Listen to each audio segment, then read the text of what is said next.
Et bonsoir, bonsoir et bienvenue dans ce nouveau live de Planétéo. Je suis Théo et je vous accueille ce soir sur ma planète pour un nouveau live de lecture. Et oui, ce soir, et si on lisait Sherlock Holmes de Sir Arthur Conan Doyle.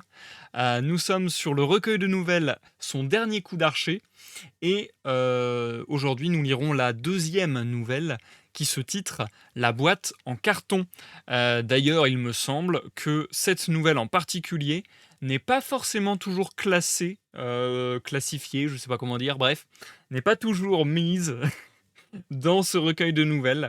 Parfois son dernier coup d'archer ne présente pas la nouvelle La boîte en carton, notamment de ce que j'ai compris, à cause d'une censure à l'époque de la part des éditeurs américains qui peut-être étaient un petit peu trop puritains, a priori c'est ce que j'ai cru comprendre, et qui du coup n'ont pas trop accepté à l'époque de publier la nouvelle La boîte en carton avec le reste des nouvelles et l'ont mis un peu à part. Bref. Voilou, comme ça vous savez un peu pourquoi je vous lis La boîte en carton, et vous savez que La boîte en carton est la deuxième nouvelle de ma version, de mon édition de ce recueil de nouvelles. Si vous me regardez sur YouTube, comme d'habitude, vous allez pouvoir naviguer dans cette lecture via différents outils. Sur cette vidéo, présentement, dans la barre de lecture de la vidéo ainsi que dans la description, vous allez trouver des timecodes qui vont vous permettre de passer l'introduction, de passer les pauses et d'aller directement à la lecture en elle-même. Vous allez pouvoir également trouver sur ma chaîne YouTube des petits boutons, soit de recherche, soit l'onglet playlist, qui vont vous permettre de trouver la playlist que j'ai dû appeler « Et si on lisait Sherlock Holmes, son dernier coup d'archer ». Mais dans tous les cas, à mon avis, si vous cherchez avec l'outil de recherche Planétéo, Sherlock Holmes, son dernier coup d'archer ou ce genre de choses, vous trouverez tout. Bref, je suis à peu près parti dans l'idée sur cette œuvre qu'on allait faire un live, une nouvelle. Voilà, c'est un recueil de 8 nouvelles, il me semble. Donc je pense qu'on va faire à peu près un live, une nouvelle, dans la mesure du possible. Si à un moment je vois qu'il y a une nouvelle vraiment trop longue, ou au contraire une nouvelle vraiment trop courte, peut-être que j'en ferai 2 en un live, peut-être que je ferai une nouvelle sur 2 lives. On adaptera, mais j'ai l'impression que ça va plutôt bien se goupiller en faisant de la sorte. Et c'est l'occasion pour moi également de vous rappeler que nous avons déjà lu du Sherlock Holmes, et vous pouvez trouver d'autres playlists donc sur ma chaîne YouTube. Et si on lisait Sherlock Holmes, le signe des 4, et si on lisait Sherlock Holmes, décidément c'est dur à dire à force, le chien des Baskerville. Comme ça, vous avez un peu du choix, les deux autres étant des romans. Et donc, en ce moment, on se fait la lecture de mon premier recueil de nouvelles autour du personnage de Sherlock Holmes. Je suis très content de découvrir ce nouveau format. J'espère que ça va me plaire. Pour le moment, la première nouvelle était plutôt sympathique. Plutôt sympathique.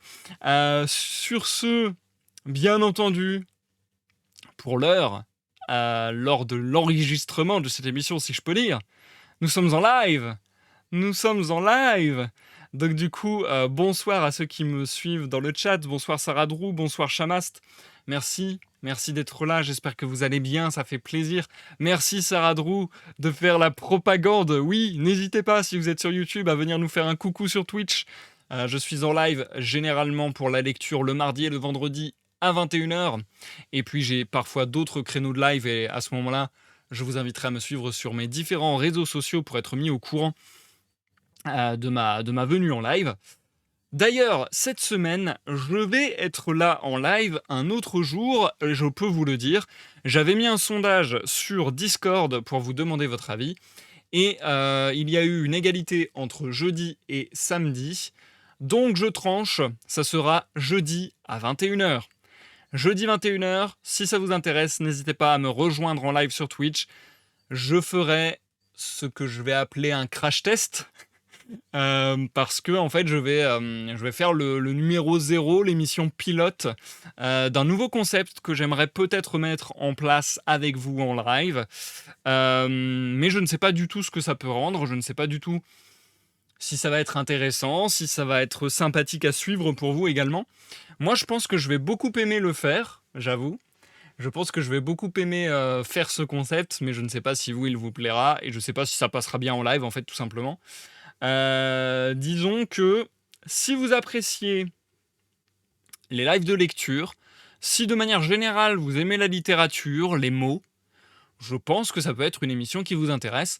Si vous avez aimé le petit appendice que j'ai ajouté lors de certains lives ces derniers temps de lecture, les mots de la fin, ou lorsque nous avons terminé le live, je reviens sur certains mots que nous avons croisés durant la lecture de l'œuvre. Si vous avez aimé ces petits appendices, bah pareil, vous devriez aimer cette nouvelle émission qui a pour titre Les mots portent. Et je ne vais pas en dire plus. J'ai pas trop envie de donner exactement la manière dont ça va réussir, dont ça va fonctionner. J'essaie de rester un peu dans le flou et un peu dans le tease. Mais voilà, dites-vous que ça sera une ambiance, à mon avis, très chill. Ça sera pas comme les lives de lecture dans le sens où je pense que j'aurai beaucoup plus l'occasion de dialoguer avec le chat parce que bon, lorsque je suis en lecture, j'essaie de rester dans ma lecture et d'interagir le moins possible avec vous. Là, pour le coup, ce sera une émission où on pourra interagir, où on pourra discuter. Ce sera peut-être même un peu le but quelque part. Donc voilà, j'en dis pas plus.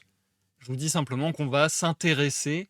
Ouais, en fait, c'est un peu ça. On va s'intéresser, on va se réunir autour d'un mot et on verra où ça nous mène. Je n'en dis pas plus. Voilà, voilou. Oula, j'ai pas reçu la notification Twitch, mais me voici.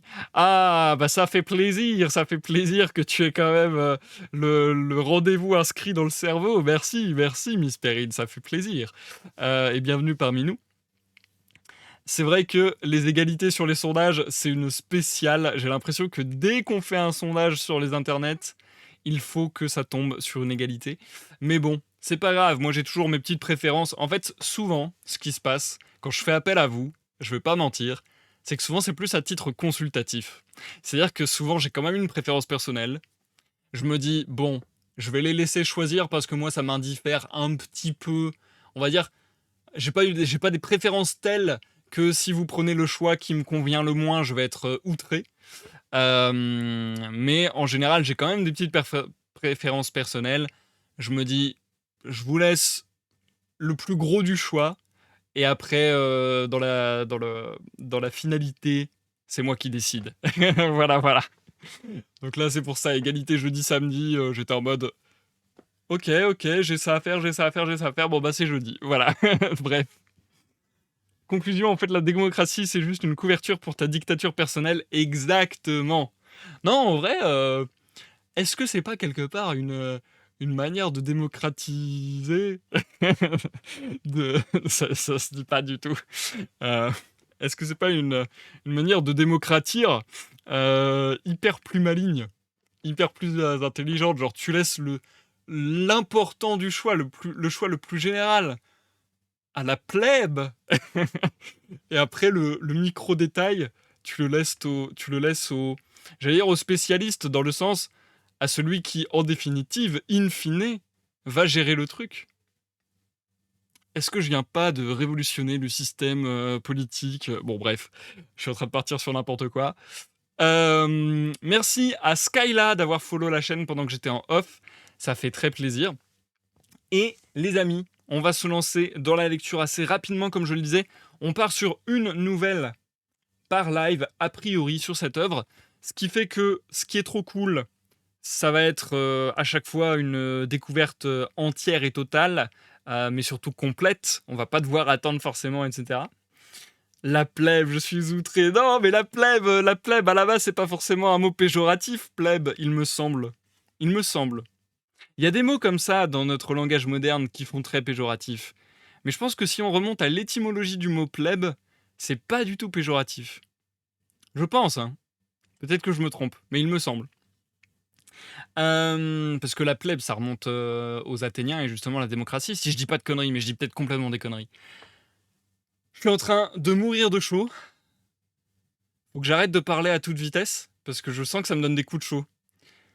Ah, ça y est, il y a enfin un peu de soleil et d'un seul coup les températures ont...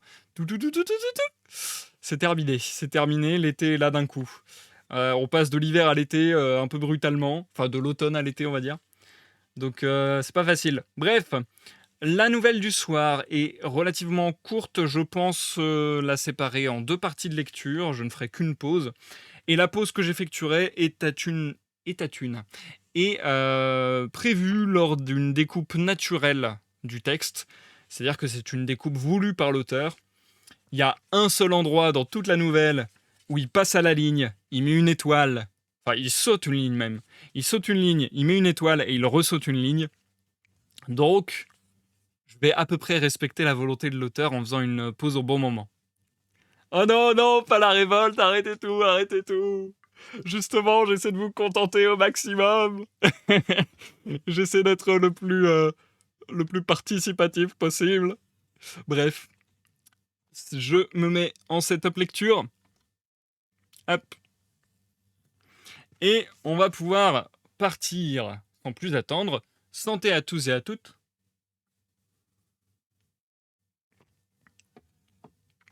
Alors, oui, pas du tout. À la place, la plèbe dans l'Empire romain n'est pas péjoratif. À la base, j'imagine que je voulais dire. La plèbe dans l'Empire romain n'est pas péjoratif, c'est une partie du peuple romain, les citoyens romains distincts des esclaves. La plèbe ou les plébéiens se définit par opposition aux patriciens, anciens conseillers des rois romains. C'est après que le mot prend un terme très péjoratif. Merci Sarah Drew de me réconforter dans le fait que j'utilise à peu près bien mon vocabulaire. En tout cas, avec quelques années de retard. Bref, je vous souhaite une bonne écoute, Sarah Drew, Miss Perrine Chamast, et je vous dis à tout à l'heure pour la pause, la seule de ce soir. Je ne sais pas si on va le faire aujourd'hui, mais je vous le redis dans le doute. Vous avez une commande que vous pouvez inscrire dans le chat qui est !mots. Je vais vous montrer comment qu'on fait. Comme ça, on sera tous raccords. Hop. Pendant la lecture, n'hésitez pas à écrire dans le chat mot deux points, suivi du mot de l'œuvre que tu aimerais que l'on étudie dans les mots de la fin en fin de live. Donc, on va dire qu'on part sur une moyenne de 3 mots. Ça serait bien que ce soit pas trop plus, et moins, ça peut être le cas, mais en tout cas pas trop plus que 3. Durant le live, vous pouvez, je sais pas, par exemple, vous arrêter sur un mot de vocabulaire que vous trouvez cool. Mot plèbe. C'est pas dans l'œuvre. C'est pas dans l'œuvre, mais ça peut être intéressant. En gros, le principe, voilà, des mots de la fin que j'ai mis en place depuis quelques lives de lecture, c'est que pendant ma lecture, s'il y a des mots de vocabulaire que vous trouvez intéressants, que vous relevez, que vous trouvez exotiques ou quoi que qu'est-ce, durant ma lecture, n'hésitez pas donc à le faire figurer dans le chat avec mot, deux points et le mot en question. Comme ça, à la fin de l'œuvre, j'essaierai vite fait d'aller regarder l'étymologie, la définition de ce mot. On essaiera d'en apprendre un petit peu sur ce mot. Et ça peut aller très très vite si c'est un mot lambda dont on apprend juste la définition et l'étymologie. Ça peut prendre un petit peu plus de temps si on s'attarde sur des noms propres de lieux, de personnages, d'événements historiques ou des dates, ce genre de choses. Ou, je sais pas moi, un genre littéraire ou un courant artistique de la peinture, bref, que sais-je. Donc voilà, n'hésitez pas juste à me relever un mot, un concept, une notion qui pourrait vous intéresser. Et comme ça, à la fin du live, je viendrai piocher parmi les mots que vous avez mis comme ça en évidence dans le chat. Et puis, on essaiera de faire ça.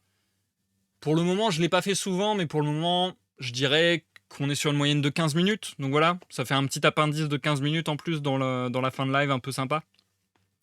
Voilà, comme ça j'ai rappelé vite fait les règles. Et puis j'essaierai d'être plus rapide pour expliquer ça les prochaines fois.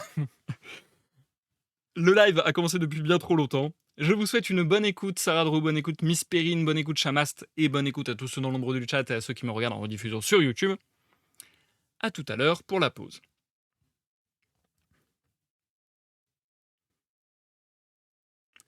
Deuxième nouvelle du recueil, la boîte en carton.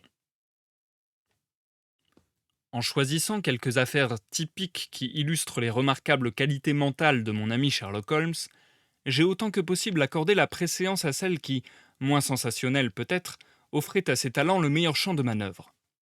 Il est toutefois malheureusement impossible de séparer tout à fait le sensationnel du criminel, et le chroniqueur se débat dans un dilemme.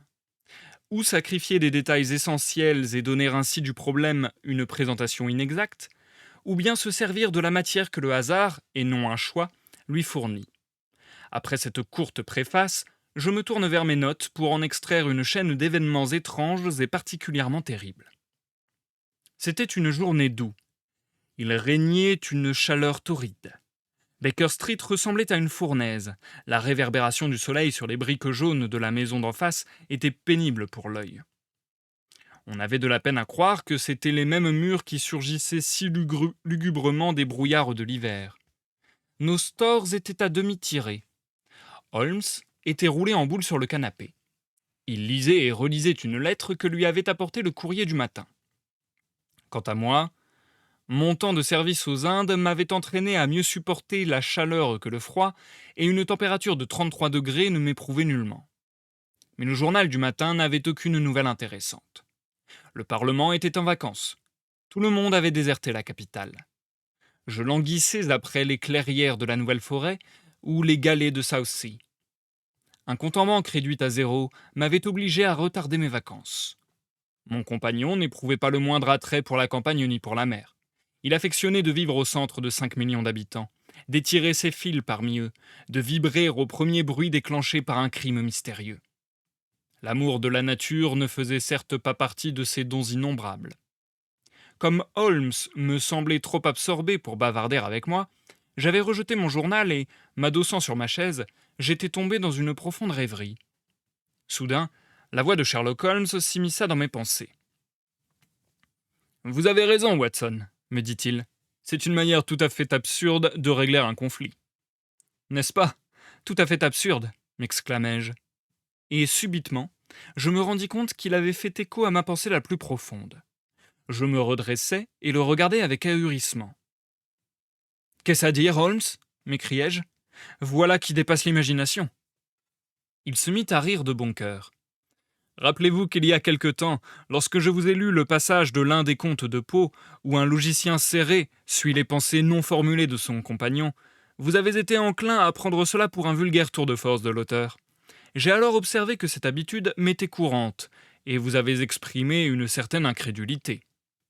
Oh non, peut-être pas avec votre langue, mon cher ami, mais à coup sûr avec vos sourcils. Aussi, quand je vous ai vu jeter votre journal et mettre vos pensées en route, j'ai été très heureux de saisir l'occasion de lire à travers elles, et éventuellement de les interrompre, ne fût-ce que pour vous prouver que je pouvais entrer en rapport avec elles. Je ne me contentais pas de si peu. Dans l'exemple que vous m'avez lu, lui répondis-je, le logicien tirait ses conclusions des gestes de l'homme qu'il observait. Si je me souviens bien, son sujet trébuchait sur un tas de pierres, levait le nez vers les étoiles, etc. Mais moi, je suis resté tranquillement assis sur ma chaise. Quels indices aurais-je pu vous offrir ? Vous êtes injuste envers vous-même. La physionomie a été donnée à l'homme pour lui permettre d'exprimer ses émotions. La vôtre remplit fidèlement son office. Voulez-vous me faire croire que vous avez lu dans mes pensées par le truchement de ma physionomie ? De votre physionomie, oui, et spécialement de vos yeux. Peut-être ne vous rappelez-vous pas comment a débuté votre rêverie ? Ma foi, non. Alors je vais vous le dire. Après avoir jeté votre journal, geste qui a attiré mon attention, vous êtes demeuré assis pendant une demi-minute avec une expression vide. Puis vos yeux se sont portés vers le portrait nouvellement encadré du général Gordon, et j'ai vu d'après l'altération de vos traits qu'un train de pensées avait démarré. Mais il n'est pas allé bien loin. Votre regard s'est dirigé presque aussitôt vers le portrait non encadré de Henry Ward Beecher, qui est placé au-dessus de vos livres. Puis vous avez contemplé les murs. La signification de tout cela était évidente. Vous étiez en train de penser que si le portrait était encadré, il remplirait juste cet espace nu et ferait un heureux vis-à-vis au portrait de Gordon. « Vous m'avez admirablement suivi », m'exclamai-je. Jusque-là, je ne risquais guère de me tromper. Mais ensuite, vos yeux se sont reportés sur Beecher, et vous l'avez regardé attentivement, comme si vous essayiez de lire son caractère d'après ce portrait. Puis, vous avez cessé de froncer le sourcil, tout en continuant de regarder dans la même direction, et votre visage est devenu pensif. Vous évoquiez les épisodes de la carrière de Beecher. Je savais bien que vous ne le pourriez pas sans songer à la mission qu'il entreprit pour le compte des nordistes au temps de la guerre civile, car je me rappelle vous avoir entendu clamer votre indignation contre l'accueil que lui réservèrent les éléments les plus turbulents de notre population. Indignation si passionnée que j'étais sûr que vous n'auriez pas pensé à Abicher sans réfléchir à cet épisode. Quand, un moment plus tard, j'ai vu vos yeux s'éloigner du tableau, j'ai senti que votre esprit s'était plongé dans la guerre civile. Lorsque j'ai observé vos lèvres serrées, vos yeux étincelants, vos mains crispées, j'étais certain que vous pensiez au courage manifesté par les deux camps au cours de cette lutte désespérée. Et puis, à nouveau, votre physionomie s'est attristée. Vous avez hoché la tête. Vous méditiez alors sur les horreurs, les deuils, le gaspillage des vies humaines. Vous avez porté la main sur votre vieille blessure, et un sourire a flotté sur vos lèvres. J'en ai déduit que l'absurdité de l'application de cette méthode aux problèmes internationaux ne vous avait pas échappé. À ce moment, j'ai déclaré partager votre opinion sur cette absurdité, et j'ai été ravi de constater l'exactitude de mes déductions. Parfaite exactitude, dis-je. Et maintenant que vous m'avez tout expliqué, j'avoue que j'en suis encore confondu. C'était très superficiel, mon cher Watson, je vous assure. Je ne me serais pas permise une telle intrusion si l'autre jour vous m'aviez manifesté votre incrédulité. Mais je suis aux prises avec un petit problème dont la solution peut se révéler plus difficile que ce modeste essai de lecture de pensée. Avez-vous remarqué dans le journal un entrefilet se rapportant au contenu peu banal d'un paquet qui a été adressé par la poste à Mademoiselle Cushing, de Cross Street, à Croydon? Non, je n'ai rien vu. Ah, il a dû vous échapper. Tendez-moi le journal, je vous prie. Voici, sous la colonne financière. Seriez-vous assez bon pour le lire à haute voix? Je repris le journal qu'il m'avait renvoyé et je lus l'entrefilet en question. Il était intitulé « Paquet macabre ». Mademoiselle Suzanne Cushing, habitant Cross Street à Croydon, a été victime d'une plaisanterie révoltante, à moins qu'il ne faille attacher à l'incident une signification plus sinistre. À 2 heures hier après-midi, le facteur lui délivra un petit paquet enveloppé de papier brun. Une boîte en carton se trouvait à l'intérieur. Elle était pleine de gros sel. Mademoiselle Cushing, en la vidant, découvrit avec horreur 2 oreilles humaines, apparemment coupées depuis peu. La boîte enveloppée dans le papier avait été postée de Belfast la veille au matin. L'expéditeur est inconnu. L'affaire est d'autant plus mystérieuse que Mademoiselle Cushing, qui a 50 ans, a mené une existence fort retirée et possède si peu de relations ou de correspondants que c'est un événement quand elle reçoit une lettre par la poste. Cependant, il y a quelques années, lorsqu'elle habitait à Penge, elle avait loué des chambres de sa maison à 3 jeunes étudiants en médecine, dont elle dut se débarrasser en raison de leurs habitudes bruyantes et irrégulières. La police estime que ce geste outrageant a pu être commis par l'un des 3 jeunes gens qui lui auraient gardé rancune et qui comptaient l'épouvanter par ses dépouilles d'une salle de dissection. Cette thèse s'appuie sur le fait qu'un étudiant était originaire du nord de l'Irlande et même, selon les dires de Mademoiselle Cushing, de Belfast. En attendant, une enquête est ouverte. Elle a été confiée à Monsieur Lestrade, qui est l'un de nos meilleurs détectives. Assez pour le Daily Chronicle, fit Holmes, quand je lui achevai ma lecture. Passons à notre ami Lestrade. Ce matin, j'ai reçu un mot de lui. Voici ce qu'il écrit. Je pense que cette affaire est tout à fait dans votre ligne. Nous avons le ferme espoir d'élucider le mystère, mais nous éprouvons une certaine difficulté à trouver une base sur laquelle démarrer.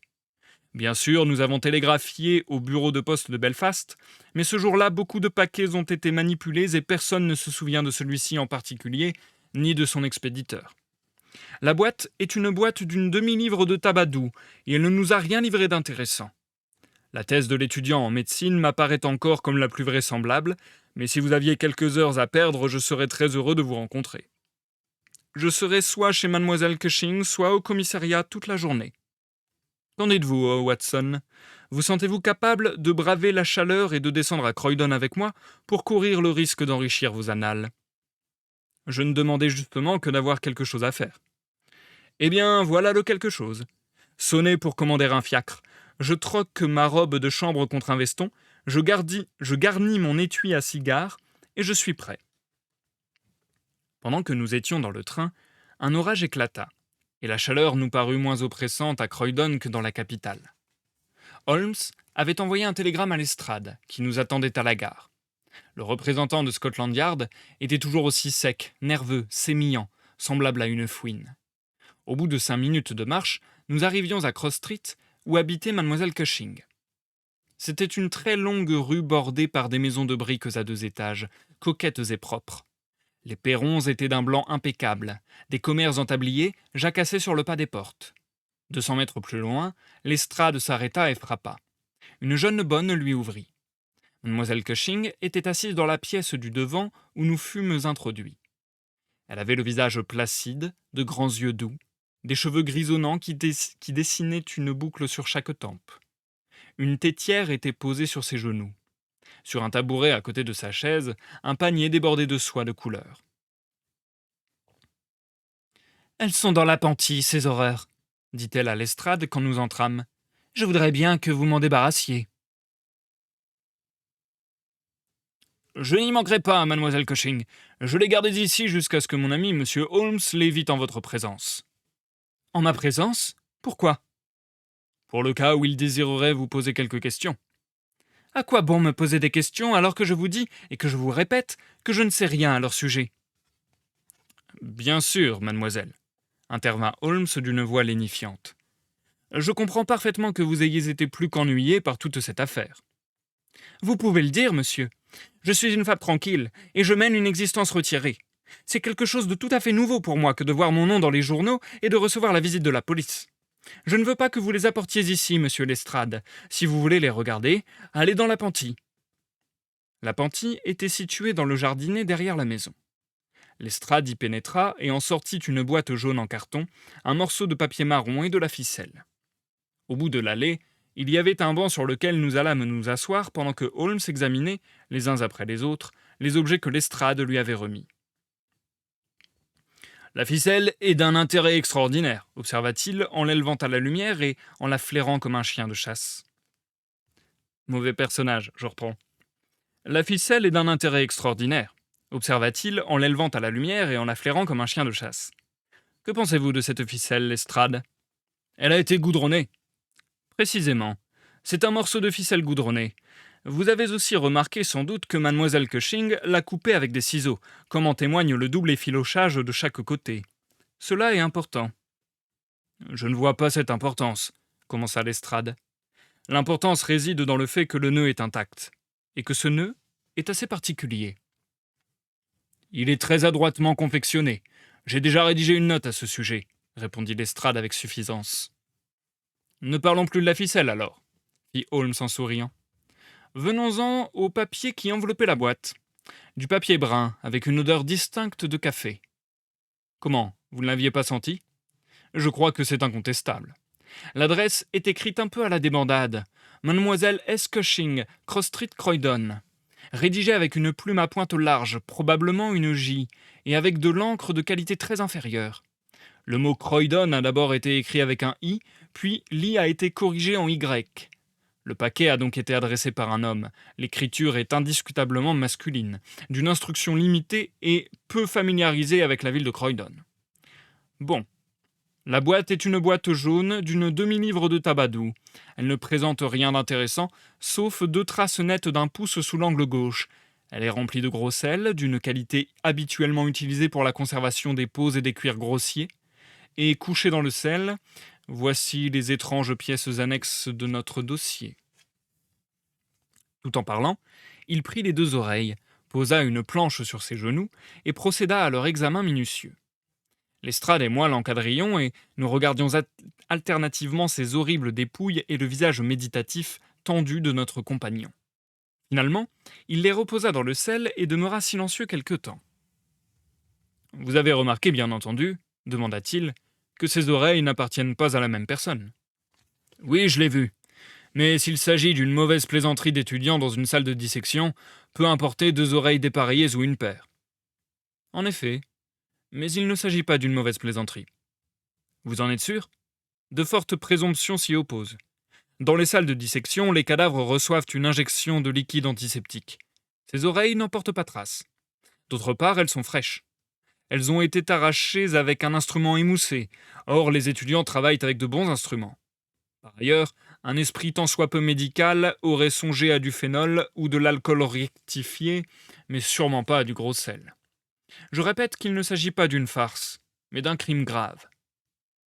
Un petit frisson me parcourut l'échine en entendant les mots de mon compagnon et en regardant le sérieux qui avait durci ses traits. Ce préliminaire brutal semblait présager un drame horrible et inexplicable encore à l'arrière-plan. Lestrade, toutefois, secoua la tête comme quelqu'un qui n'est qu'à demi convaincu. Je ne nie pas que la thèse de la farce se heurte à plusieurs objections, dit-il, mais il y en a de bien plus fortes contre la vôtre. Nous savons que cette femme a mené une existence très discrète et très respectable à Penge, comme ici, depuis 20 ans. Elle ne s'est presque jamais absentée de chez elle plus d'une journée. Pourquoi dès lors un criminel lui enverrait-il les preuves de son crime? À moins qu'elle ne soit une actrice consommée, elle ne comprend pas mieux l'affaire que nous-mêmes. Tel est le problème que nous avons à résoudre, répondit Holmes. Pour ma part, je m'y attellerai en présumant que mon raisonnement est correct et qu'un double assassinat a été commis. L'une de ses oreilles est une oreille de femme, petite, délicate, percée par une boucle d'oreille. L'autre est celle d'un homme, bronzé par le soleil, décoloré et également percée par un anneau. Ces deux personnes sont sans doute mortes, sinon nous aurions entendu parler d'elles. Nous sommes vendredi. Le paquet a été posté jeudi matin. Le drame a donc eu lieu mercredi ou mardi ou plus tôt. Si ces deux personnes ont été assassinées, qui d'autre que leur meurtrier aurait adressé à mademoiselle Cushing la preuve de son crime? Nous pouvons déduire que l'expéditeur du paquet est l'homme que nous recherchons. Mais il devait avoir une bonne raison pour l'adresser à mademoiselle Cushing. Quelle raison? Sans doute pour l'avertir que le crime avait été commis, ou peut-être pour la faire souffrir. Mais dans ce cas, elle sait qui elle est. Elle sait qui il est. Le sait-elle? J'en doute. Si elle le sait, pourquoi aurait-elle alerté la police? Elle aurait enterré les oreilles et personne n'en aurait rien su. Voilà ce qu'elle aurait fait si elle avait désiré protéger le criminel. Mais si elle ne désirait pas le protéger, alors elle nous aurait livré son nom. C'est un bel écheveau à débrouiller. Il avait parlé de sa voix aiguë et rapide, en regardant dans le vague. Soudain, il sauta sur ses pieds et se tourna vers la maison. « J'ai quelques questions à poser à mademoiselle Cushing, » dit-il. « Dans ce cas, je vais vous laisser ici, » déclara Lestrade, « car j'ai une autre petite affaire en cours. Je crois n'avoir plus rien à tirer de mademoiselle Cushing. Retrouvez-moi au commissariat. »« Nous y passerons en nous rendant à la gare, » répondit Holmes. Nous nous retrouvâmes bientôt dans la pièce du devant, où la vieille demoiselle travaillait paisiblement à sa tétière. Elle la reposa sur ses genoux quand nous entrâmes, et nous regarda de ses yeux bleus perçants bien francs. « Je suis persuadée, monsieur, nous dit-elle, que c'est une erreur, et que ce paquet ne devait absolument pas m'être adressé. Je l'ai dit et répété à ce gentleman de Scotland Yard, mais il n'a fait qu'en rire. Pour autant que je sache, je ne compte aucun ennemi sur cette terre. Pourquoi donc me jouerait-on une pareille plaisanterie ? » « Je partage tout à fait cette opinion, mademoiselle Cushing, » répondit Holmes en prenant un siège à côté d'elle. « Je crois qu'il est plus que probable. » Il s'arrêta. Je le vis non sans surprise considérer avec une intensité singulière le profil de mademoiselle Cushing. Un éclair d'étonnement et de satisfaction passa sur son visage, mais lorsqu'elle leva les yeux pour découvrir la cause de son silence, il était redevenu impassible. Je me mis alors à étudier les cheveux plats et grisonnants de notre hôtesse, son petit bonnet propret, ses boucles d'oreilles, sa physionomie placide, sans voir ce qui avait pu provoquer l'émotion de mon compagnon. « Il y a 2 ou 3 petites questions... »« Oh, je suis lasse des questions !» s'écria avec impatience mademoiselle Cushing. « Vous avez 2 sœurs, je crois. Comment le savez-vous ? Au moment où je suis entré dans la pièce, j'ai remarqué que vous aviez sur la cheminée la photographie d'un groupe de 3 dames. L'une est incontestablement vous-même, et les 2 autres vous ressemblent tellement qu'elles ne peuvent qu'appartenir à votre famille. Vous avez tout à fait raison. Ce sont mes sœurs, Sarah et Mary. Et voici près de moi un autre portrait, pris à Liverpool, de votre plus jeune sœur en compagnie d'un homme qui, à en juger par son uniforme, est un steward. À cette époque, elle n'était pas mariée. Vous avez le don d'observation très développé. C'est mon métier. Eh bien, vous avez entièrement raison. Mais elle épousa M. Browner quelques jours plus tard. Il était sur la ligne de l'Amérique du Sud quand cette photo fut prise. Mais il était si amoureux de sa femme qu'il ne pouvait pas se résoudre à la quitter si longtemps. Aussi s'engagea-t-il dans l'un des navires qui font le trafic entre Liverpool et Londres. Ah, le Conqueror, peut-être. Non, le Mayday, aux dernières nouvelles. Jim vint me voir ici une fois. C'était avant qu'il se remît à boire. Mais ensuite, il buvait toujours quand il était à terre et le moindre petit verre le rendait fou furieux. Ah, ce fut un triste jour quand il se remit à boire. D'abord, il me laissa tomber, puis Il se querella avec Sarah, et maintenant que Mary ne m'écrit plus, nous ne savons pas comment ils vont. » Il était évident que mademoiselle Cushing avait abordé là un sujet qui lui tenait au cœur. Comme la plupart des gens qui mènent une vie retirée, elle s'était montrée timide au début, mais elle devint vite extrêmement communicative. Elle nous donna beaucoup de détails sur son beau-frère le steward, puis reprit le thème de ses précédents locataires, les étudiants en médecine, nous énuméra leurs défauts, leurs noms et les hôpitaux où ils travaillaient.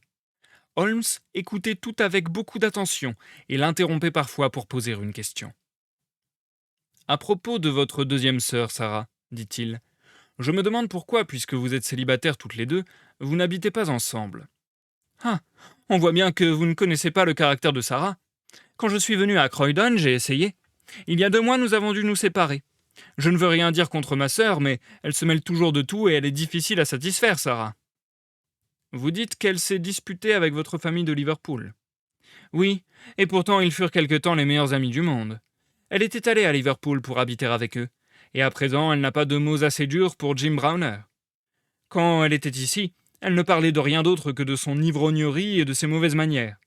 Je pense qu'il n'a pas dû supporter ses ingérences dans son ménage, et que leur brouille a commencé comme ça. Merci, mademoiselle Cushing, dit Holmes en se levant et en s'inclinant.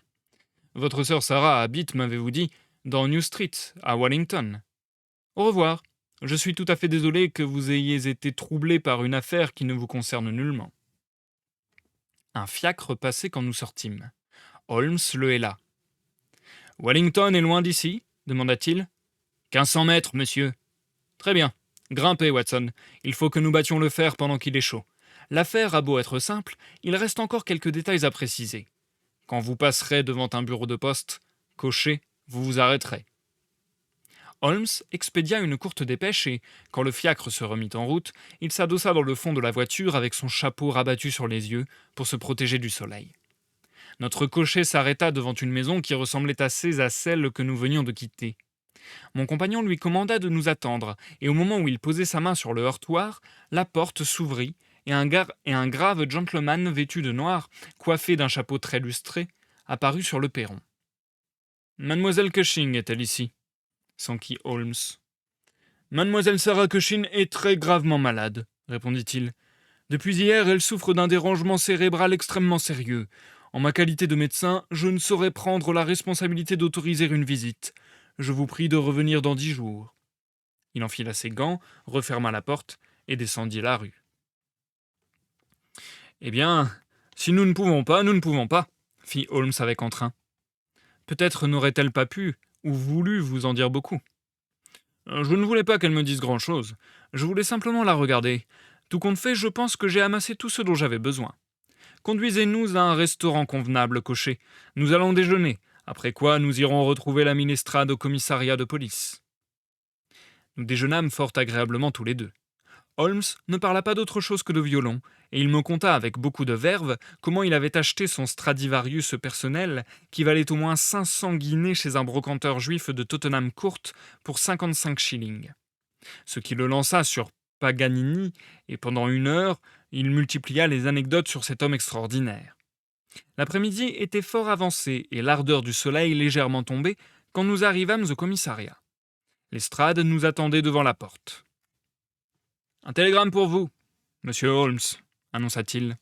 « Ah, c'est la réponse. » Il l'ouvrit, y jeta un coup d'œil et l'enfouit dans sa poche. « Tout va bien, fit-il. Avez-vous découvert quelque chose ? » « J'ai tout découvert. »« Quoi ? Vous plaisantez ?» Lestrade le considérait avec stupéfaction. « Je n'ai jamais été plus sérieux. Un crime ignoble a été commis, et je crois que j'en possède maintenant tous les détails. Et le criminel ? » Holmes griffonna quelques mots au dos d'une de ses cartes de visite et la tendit à Lestrade. « Voilà le nom, dit-il. Vous ne pourrez pas effectuer l'arrestation avant demain soir au plus tôt. Je préférerais que vous ne mentionniez pas mon nom dans cette affaire, car je tiens à ne le voir associé qu'à des problèmes dont la solution présente des difficultés. Venez, Watson. » Nous repartîmes ensemble vers la gare, tandis que Lestrade contemplait d'un air épanoui la carte que Holmes lui avait remise. Et je m'arrête là pour la première partie lecture de ce soir. On se marque une courte pause.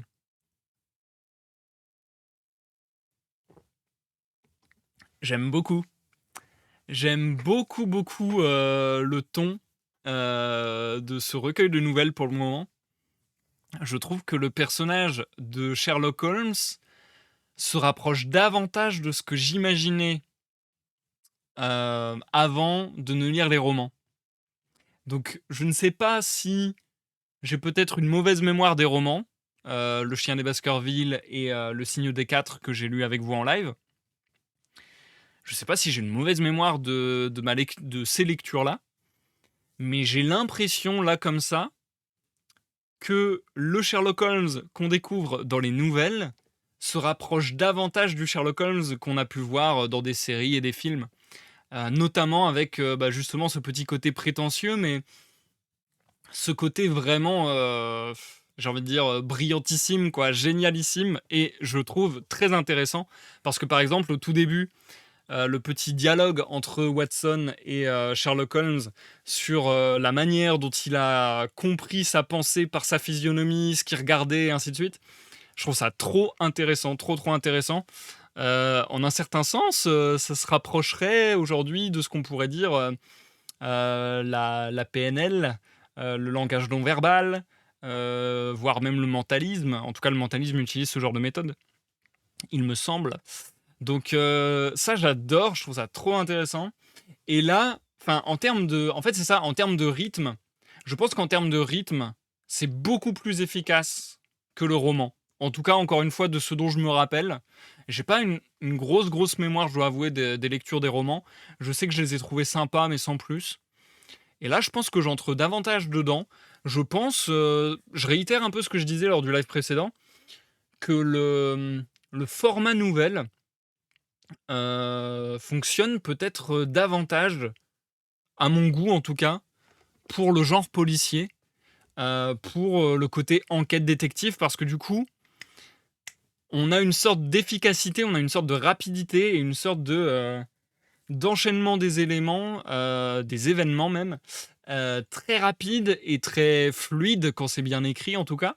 Et là, je trouve que c'est très bien écrit. Je trouve que le ton de l'histoire, la narration, les dialogues, tout coule de source, tout est limpide. Et, euh, et on peut être pris par surprise, on peut être pris au dépourvu en tant que lecteur, mais de manière agréable, comme on aime justement devant une série policière avec des détectives, avec une enquête à résoudre. Il y a toujours des rebondissements, quoi. Et là, le rebondissement à la moitié de la nouvelle, en n'ayant quasiment rien fait, et en étant du coup, en maintenant comme ça un mystère, dire d'un seul coup, enfin, que Holmes dise d'un seul coup, bon, c'est bon, j'ai résolu l'affaire. Je trouve ça marche trop trop bien. Ça marche trop trop bien. Et il y a un truc un peu agréable là-dedans, de voir. Est-ce que quelque part c'est pas le plaisir comparable au plaisir de voir des virtuoses? Est-ce que c'est pas un peu ça, comme quand on a du plaisir à voir quelqu'un passionné et maîtriser quelque part sa passion. Je sais pas, par exemple, quand on regarde un musicien extrêmement doué dans son instrument, il y a une sorte de plaisir comme ça à avoir l'impression que pour lui c'est facile, alors qu'en réalité c'est c'est euh, c'est le résultat d'années de travail et d'exercice, d'effort, etc.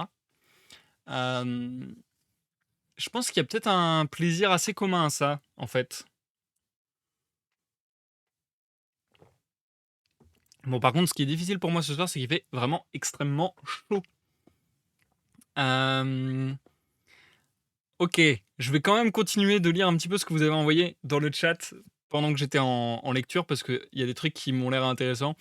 Euh, je repars du coup sur l'idée de la plèbe, j'imagine. Saradro qui poursuivait en disant: Suite de mes souvenirs à l'origine de la République romaine, seuls les patriciens ont accès à la politique.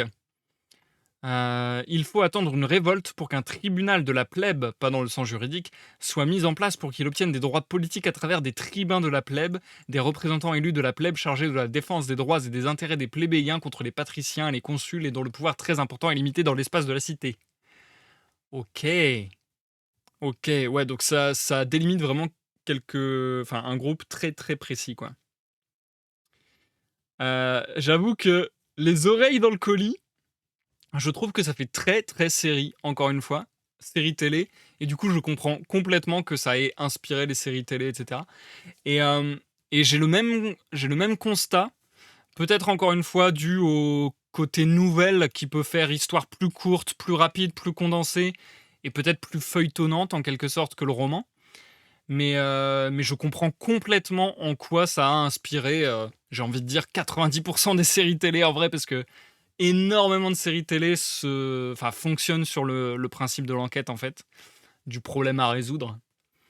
Hem et un peu dans les mêmes codes, je vais dire que le code, Sherlock Holmesien. Hem, Par contre, là où je suis étonné du coup, c'est que déjà dans la première nouvelle, c'était le cas et c'est encore le cas maintenant. Je me rappelais pas, peut-être encore une fois que c'est mon esprit qui se rappelle pas de tout, mais je ne me rappelais pas qu'il y ait autant de choses, d'éléments gore. Je me rappelais pas qu'il y avait autant d'éléments gore dans les Sherlock Holmes que j'avais déjà lus jusqu'à présent. Et là, c'est vrai que les 2 premières nouvelles de ce recueil, il y a des choses très marquées, quoi. Des oreilles arrachées, c'est pas rien quand même.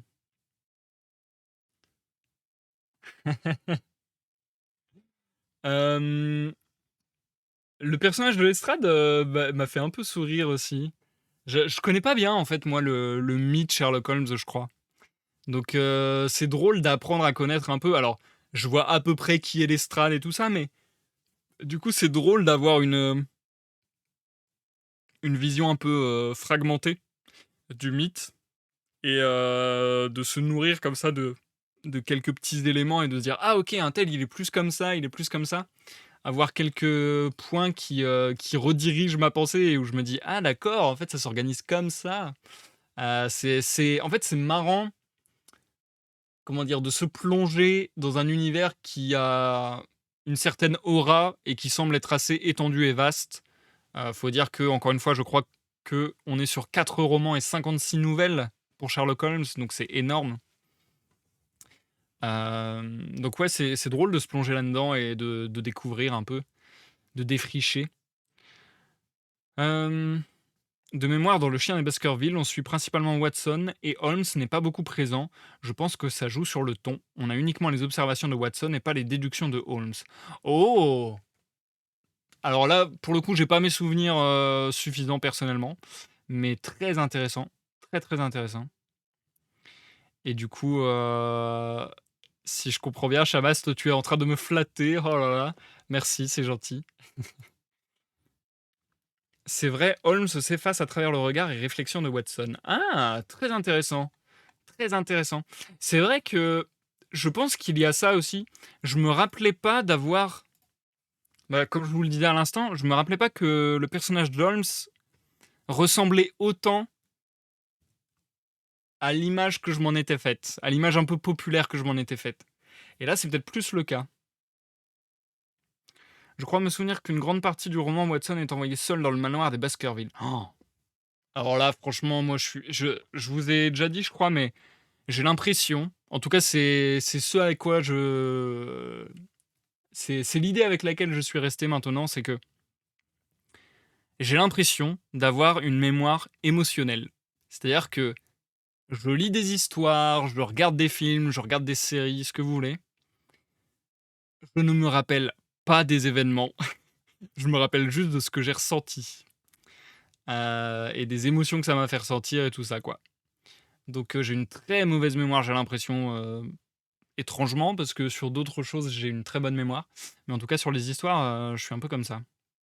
Oui, je confirme pour Le Chien des Baskerville. OK. Mais c'est super intéressant, du coup, de voir, justement, peut-être aussi au fil des années, comme je vous le disais, son dernier coup d'archet présente des nouvelles qui ont été écrites après les 2 romans que je vous ai déjà lus en live. Donc c'est intéressant de voir la différence entre format nouvelle, format roman, les différences entre différentes histoires tout simplement parce que, il en a fait tellement Arthur Conan Doyle que peut-être aussi il a cherché à se renouveler parfois ou à changer un peu, son fusil d'épaule et ainsi de suite. Donc c'est cool de voir bah, le personnage, le mythe, heu, je vais dire redistribué, heu comment dire? Bah, présenter sous un autre jour quelque part. Donc non, c'est vraiment sympa. Franchement, je suis content parce que j'appréhendais un peu, étant donné que les 2 romans de Sherlock Holmes, j'avais apprécié mais sans plus, j'appréhendais de retourner dans du Sherlock Holmes et de vraiment pas trop accrocher. Pour le moment, je suis bien dedans. Pour le moment, je suis vraiment bien dedans. J'ai quelques mots qui me sont passés sous les yeux, où je me suis dit que ça pouvait être intéressant d'aller voir la définition ou l'origine, l'étymologie. On fera peut-être ça en fin de live, mais en tout cas, il y a des choses comme ça qui me sont passées sous les yeux. C'est clair. C'est clair, c'est clair. Il y avait des mots qui étaient bizarres. Je les retrouverai. Je les retrouverai en fin de live. Moi, c'est ça le problème, c'est que je peux pas les noter pendant que je lis. Mais il y a des mots qui peuvent être intéressants à regarder. Notamment, je crois, des anglicismes où je me dis, ah, ça c'est forcément d'origine anglaise, mais je me demande quand même d'où ça vient, quoi. Donc, je pense qu'il y a des trucs intéressants à aller voir en fin de live. Même si c'est juste de l'étymologie et de la définition qui est beaucoup plus court qu'aller étudier vraiment un concept, mais bon. On n'est pas obligé d'étudier des concepts. Il n'y a pas de durée obligatoire. On fait ce qui nous plaît. Et c'est ça qui est bon. Je suis reparti pour la deuxième partie de lecture. Il a fallu une toute petite moitié, et encore pas complète, à Sherlock Holmes pour comprendre toute l'affaire. Il en faut une autre pour qu'il nous l'explique a priori. Allons-y. Bonne écoute à tous, que vous me regardiez en live ou en rediffusion sur YouTube. A tout à l'heure pour l'outro. La boîte en carton, suite et fin. L'affaire, me dit Sherlock Holmes, tandis que nous bavardions ce soir-là en fumant un cigare dans notre meublé de Baker Street, est l'une de celles où, comme pour les enquêtes que vous avez intitulées Études en rouge ou le signe des 4, nous avons été contraints de raisonner en remontant des effets aux causes. J'ai écrit à Lestrade pour le prier de nous fournir les détails qui nous manquent encore, et qu'il ne pourra se procurer qu'après avoir capturé le meurtrier. Cette capture ne fait pas de doute, car, bien qu'il ait la cervelle vide, il est aussi tenace qu'un bulldog à partir du moment où il a compris ce qu'il doit faire. C'est d'ailleurs cette ténacité qui l'a fait monter en grade à Scotland Yard. Votre dossier n'est donc pas complet ? Presque complet pour l'essentiel. Nous savons qui est l'auteur de cette révoltante affaire, mais l'identité de l'une des victimes nous manque. Naturellement, vous avez déjà formulé vos propres conclusions. Je suppose que ce Jim Browner, steward sur un navire de la ligne de Liverpool, est l'individu que vous soupçonnez ? Oh, c'est plus qu'un soupçon. Et cependant, je ne vois rien de mieux que quelques vagues indications. Au contraire, rien ne saurait être plus clair. Retraçons les principales étapes. Nous avons abordé l'affaire, vous vous en souvenez, avec un esprit totalement vierge, ce qui est toujours un avantage. Nous n'avions pas échafaudé de théorie. Nous étions là simplement pour observer et tirer des déductions de nos observations. Qu'avons-nous vu pour commencer ? Une demoiselle très tranquille et fort respectable, qu'on ne pouvait absolument pas accuser de nous cacher quelque chose. Et puis une photographie qui m'a révélé qu'elle avait 2 sœurs plus jeunes. Instantanément, j'ai pensé que la boîte avait pu être adressée à l'une ou l'autre, ou à l'autre. J'ai mis cette idée de côté, en me disant que nous pourrions la vérifier ou l'infirmer à loisir. Puis, nous nous sommes rendus dans le jardin, et nous avons examiné le contenu de la petite boîte jaune. La ficelle était du genre de celle dont se servent les voiliers à bord d'un navire. Tout de suite, notre enquête s'est parfumée d'un souffle d'air marin.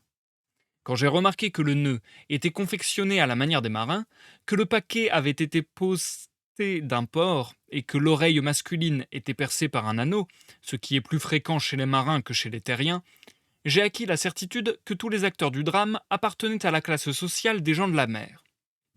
Quand j'ai examiné l'adresse du paquet, j'ai constaté qu'elle portait le nom de mademoiselle S. Cushing. La sœur aînée s'appelait bien sûr mademoiselle Cushing, et bien que l'initiale du prénom fût un S, ce S pouvait concerner aussi bien l'une de ses sœurs. Dans ce cas-là, il fallait reprendre toute l'affaire sur de nouvelles bases. Je me suis donc rendu dans la maison pour éclaircir ce point. J'allais affirmer à mademoiselle Cushing que j'étais convaincu qu'une erreur avait été commise, quand je me suis brusquement, vous vous le rappelez, interrompu. Le fait est que je venais de voir quelque chose qui m'a rempli d'étonnement, et qui, du même coup, a limité singulièrement le champ de nos investigations.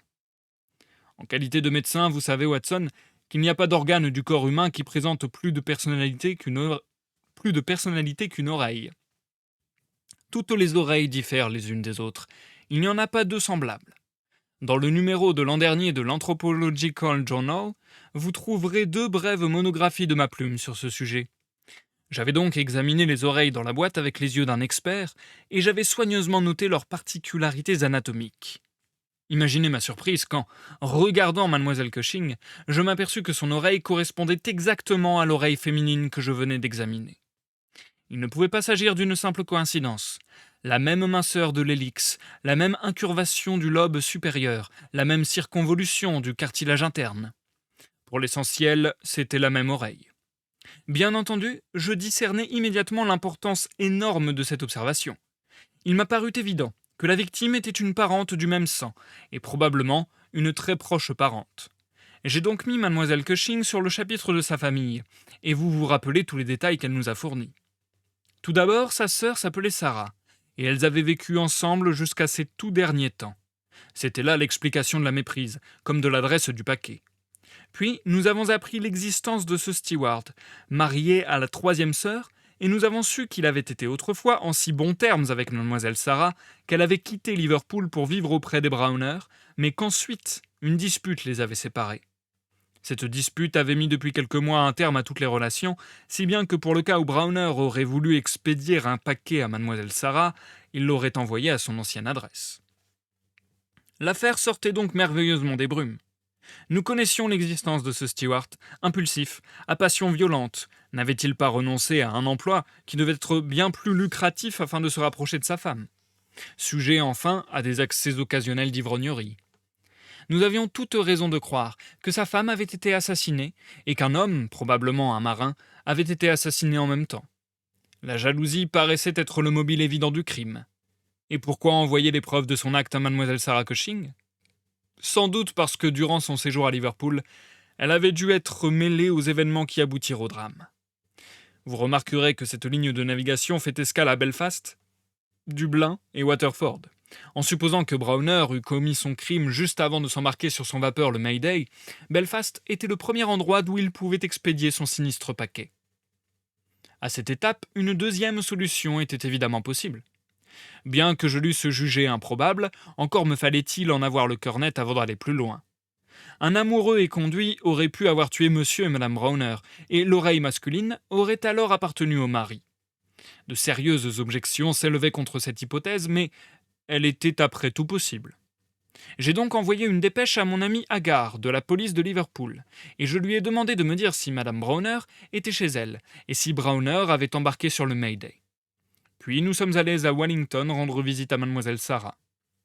J'étais surtout curieux de voir si cette oreille de famille était aussi bien reproduite sur elle. D'autre part, elle pouvait nous fournir d'importants renseignements, mais je n'y comptais guère. Elle avait dû entendre parler de l'affaire dès la veille, puisque tout Croydon la savait, et que seule elle était à même de comprendre la signification du paquet. Si elle avait voulu aider la justice, elle se serait déjà mise en communication avec la police. Néanmoins, il était de notre devoir d'aller la voir. Nous nous sommes rendus chez elle. Nous avons appris que la nouvelle de l'arrivée du paquet, car sa maladie date de ce moment-là, avait déclenché une fièvre cérébrale. Il était plus clair que jamais qu'elle en comprenait toute la signification, mais qu'avant un certain laps de temps, elle ne nous serait d'aucun recours. Nous n'avions pas besoin, heureusement, de son témoignage. La réponse à mon télégramme nous attendait au commissariat de police. Rien n'aurait pu être plus concluant. Depuis plus de 3 jours, la maison de madame Browner était fermée et les voisins pensaient qu'elle était allée dans le sud voir ses sœurs. Le bureau maritime certifiait que Browner s'était embarqué à bord du Mayday, dont l'arrivée dans la Tamise est prévue pour demain soir. Quand il arriva, il sera accueilli par notre ami Lestrade, peu malin mais décidé. Je ne doute pas que nous n'obtenions alors tous les détails qui nous manquent. Sherlock Holmes ne fut pas déçu. Le surlendemain, il reçut une grande enveloppe qui contenait une courte lettre du détective et un document dactylographié de plusieurs pages. « Lestrade l'a fort bien cueilli, » dit Holmes. « Peut-être voudriez-vous savoir ce qu'il me dit. »« Mon cher monsieur Holmes, comme suite au plan que nous avions élaboré pour la confirmation de nos théories, Le nous n'est pas mal, hé, Watson. Je me suis rendu à l'Albert Dock hier soir à 6 heures et je suis monté à bord du vapeur Mayday appartenant à la compagnie Packet de Londres-Dublin-Liverpool. Après enquête, j'ai découvert qu'il y avait parmi l'équipage un steward du nom de James Browner qui s'était comporté pendant le voyage d'une façon si extraordinaire que le commandant s'était vu contraint de le relever de son poste. Je suis descendu dans sa cabine et je l'ai trouvé assis sur un coffre, la tête dans les mains et se balançant d'arrière en avant. C'est un grand gaillard costaud, sans barbe, très bronzé, un type dans le genre d'Aldridge, qui nous aida dans l'affaire de la blanchisserie fantôme. Il bondit quand il entendit ce que j'avais à lui dire. J'avais déjà porté mon sifflet à la bouche pour appeler 2 agents de la police fluviale qui se trouvaient dans le coin, mais il s'effondra et me tendit tranquillement les poignets pour que je lui passe les menottes. Nous l'avons mis en cellule au commissariat et nous avons emmené son sac pour le cas où il contiendrait quelque chose d'intéressant. À l'exception d'un grand couteau tranchant comme en ont beaucoup de marins, nous n'avons rien trouvé de notable. Nous n'avons cependant pas besoin de preuves supplémentaires, car, une fois traduit devant l'inspecteur de service au commissariat, il demanda à faire une déposition qui fut prise en sténo et dactylographiée en 3 exemplaires. Vous en trouverez un dans le pli. L'affaire s'avère, comme je l'avais toujours pensé, d'une simplicité enfantine, mais je vous suis très obligé de l'aide que vous m'avez apportée. Avec mes meilleurs sentiments, votre G. Lestrade. Reprit Holmes. L'affaire était vraiment d'une simplicité enfantine, mais je crois qu'il ne l'avait pas trouvée aussi simple lorsqu'il nous a demandé un coup de main. N'importe. Voyons ce que dit Jim Browner. Voici sa déposition, telle qu'elle a été enregistrée devant l'inspecteur Montgomery du commissariat de police de Shadwell. Elle a l'avantage d'être prise sur le vif. Si j'ai quelque chose à dire, oui, j'ai beaucoup à dire. Je vais tout vous avouer. Vous pouvez me pendre ou me laisser en vie. Je m'en soucie comme d'une guigne. Je vous dis que je n'ai pas fermé l'œil depuis que je l'ai fait, et je crois que je ne dormirai plus jamais. Parfois c'est sa tête à lui, le plus souvent c'est sa tête à elle. Je ne suis plus jamais seul. Il y a toujours l'un des deux avec moi. Lui, sombre et renfrogné. Elle, avec une sorte d'étonnement dans le regard. Oui, l'agnelle blanche. Elle a dû être bien étonnée quand elle a lu un arrêt de mort sur un visage qu'il ne l'avait jusqu'ici jamais regardé qu'avec amour. Mais tout ça, c'est la faute de Sarah. Puisse la malédiction d'un homme brisé lui faire pourrir le sang dans les veines. Ce n'est pas que je veuille m'innocenter. Je sais que je m'étais remise à boire, comme la bête sauvage que j'étais. Mais elle m'aurait pardonné. Elle serait restée liée à moi comme une corde à une poulie si cette femme n'avait pas forcé notre porte. Car Sarah Cushing m'aimait. C'est là la racine de l'affaire. Elle m'aima jusqu'à ce que tout son amour se transformât en haine quand elle se rendit compte que je préférais la trace des pas de ma femme dans la boue plutôt qu'elle avec tout son corps et toute son âme. Elles étaient 3 sœurs. L'aînée était une brave femme, la deuxième un démon, la troisième un ange. Sarah avait 33 ans et Mary 29 quand je me suis marié. Nous étions parfaitement heureux quand nous vivions tous les deux, et dans tout Liverpool, il n'y avait pas de meilleure femme que ma Mary. Et puis, nous avons invité Sarah à passer une semaine chez nous. La semaine est devenue 1 mois et finalement, elle s'est installée. À cette époque, je ne buvais que de l'eau. Nous mettions régulièrement un peu d'argent de côté, et l'avenir était aussi clair qu'1 dollar 9. Mon Dieu, qui aurait pensé que cela se terminerait ainsi? Qui l'aurait jamais imaginé? Généralement, je passais les week-ends à la maison. Parfois, si le bateau était retardé par un chargement, je restais toute une semaine. J'eus de cette façon l'occasion de voir de plus près ma belle-sœur Sarah. C'était une belle femme, grande, brune, vive, farouche, avec un fier port de tête et une lueur dans les yeux comme l'étincelle d'un silex. Mais quand la petite Mary était là, je ne songeais guère à elle. Je le jure avec autant de force que je crois à la miséricorde de Dieu. J'avais remarqué quelquefois qu'elle aimait être seule avec moi, ou qu'elle me demandait de la sortir, mais je n'avais jamais pensé à autre chose. Un soir, mes yeux s'ouvrirent. J'étais rentré du bateau et ma femme était sortie. Sarah se trouvait seule à la maison. « Où est Mary ?» j'ai demandé. « Oh, elle est sortie pour régler quelques achats. » J'étais impatient et je ne pouvais pas tenir en place. « Vous ne pouvez donc pas être heureux 5 minutes sans Mary, Jim, » me dit-il. « Ce n'est pas, me dit-elle. Ce n'est pas très gentil pour moi que vous ne vous contentiez pas de ma compagnie pour si peu de temps. »« Très bien, ma fille, » je lui dis en lui tendant gentiment une main. Aussitôt, elle s'empara de ma main et la prit entre les siennes. Elles étaient brûlantes comme si elle avait la fièvre. Alors je la regardai et dans ses yeux je lus tout. Il n'y avait pas besoin de parler, ni l'un ni l'autre. Je fronçai le sourcil et dégageai ma main. Elle se tint debout à côté de moi sans rien dire, puis posa sa main sur mon épaule. « Du calme, vieux Jim, me dit-elle, et sur un rire moqueur, elle quitta la pièce en courant. Eh bien, depuis ce jour, Sarah me voua une haine féroce, et je vous jure que c'est une femme qui peut haïr. J'ai été stupide de tolérer qu'elle continue à vivre avec nous. Oui, un imbécile, mais je n'ai rien dit à Mary, pour ne pas lui faire de peine. Les choses ont continué comme par le passé, mais au bout d'un certain temps, j'ai noté que Mary changeait. Toujours, elle avait été confiante, naïve. Voilà qu'elle devenait bizarre, soupçonneuse. Elle voulait savoir où j'avais été, ce que j'avais fait, qui m'écrivait, ce que j'avais dans mes poches, et mille autres bêtises. De jour en jour, elle se faisait plus irritable, plus étrange. Nous nous disputions sans raison pour des riens. Je n'y comprenais goutte. Sarah m'évitait maintenant, mais elle et Mary étaient inséparables. Je me rends compte à présent qu'elle complotait contre moi et qu'elle envenimait le caractère de ma femme, mais j'étais tellement aveugle que je ne le supposais même pas. Puis je me suis remise à boire. Cela, je crois que je ne l'aurais pas fait si Mary était restée la même. Du coup, elle trouva un motif de reproche, et entre nous, le fossé se creusa de plus en plus. Survint alors cet Alec Fairbairn. Les choses se noircirent 1000 fois plus. C'était pour voir Sarah qu'il commença à nous faire visite, mais il vint bientôt pour nous tous, car c'était un homme séduisant, et il se faisait des amis partout où il allait. Beau garçon, fanfaron, tiré à 4 épingles, frisé, il avait vu la moitié du monde et il savait parler de ce qu'il avait vu. Il était agréable, je ne le nie pas, et pour un marin, il était extraordinairement poli, ce qui me donnait à penser qu'autrefois il avait dû se tenir sur la poupe et non sur la plage avant. Pendant un bon mois, il vint chez moi à sa fantaisie. Jamais je ne pensais qu'un mal quelconque pourrait naître de ses manières douces et insinuantes. Un jour, tout de même, un incident me le rendit suspect. À partir de ce moment-là, je perdis mon repos pour toujours. Un très petit incident. J'étais arrivé à l'improviste dans le salon et, quand j'ouvris la porte, j'aperçus sur le visage de ma femme un éclat de joie. Mais quand elle vit que c'était moi, cet éclat s'évanouit et elle se détourna toute déçue. C'en fut assez pour moi. Il n'y avait personne d'autre qu'Alec Fairbairn dont le pas pouvait être confondu avec le mien. Si je l'avais rencontré à cet instant-là, je l'aurais tué, car j'ai toujours agi comme un fou quand je me mettais en colère. Mary vit dans mon regard la lueur du diable, et elle courut vers moi en posant sa main sur ma manche. « Non, Jim, non, me dit-elle. Où est Sarah ? J'ai demandé. Dans la cuisine. Sarah, j'ai dit quand je suis entré dans la cuisine, ce Fairbairn ne remettra jamais les pieds chez moi. Elle m'a regardé. Et pourquoi ? J'ai répondu, parce que c'est mon ordre. Oh, elle a dit, si mes amis ne sont pas dignes de cette maison, alors je ne suis pas digne d'elle non plus. Vous ferez ce que vous voudrez, j'ai dit, mais si ce Fairbairn se montre encore une fois ici, je vous enverrai l'une de ses oreilles en guise de souvenir. Elle a été épouvantée par l'expression de mon visage, je crois, car elle ne m'a rien répondu, et le soir même, elle quittait ma maison. Ma foi, je ne sais pas si c'était pure diablerie de la part de cette drôlesse, ou si elle croyait pouvoir me tourner contre ma femme en encourageant celle-ci à se mal conduire.